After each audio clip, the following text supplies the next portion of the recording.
Hi everybody, I welcome you all to J Fashion Academic, and today's video is all about how to iron your trouser after sewing it in your sewing machine. How to iron your trouser. You can watch closely. You see how I iron this trouser.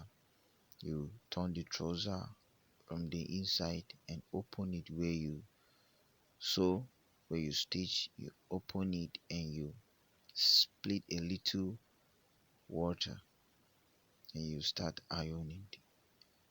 So if you watch closely, this is how to make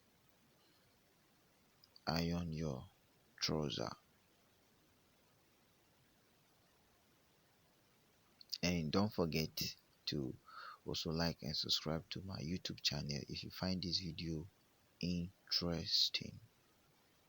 This is a perfect way how to iron your plain trouser.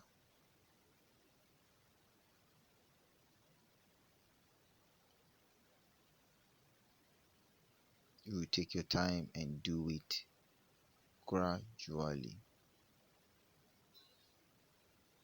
You repeat the same iron process in the other side.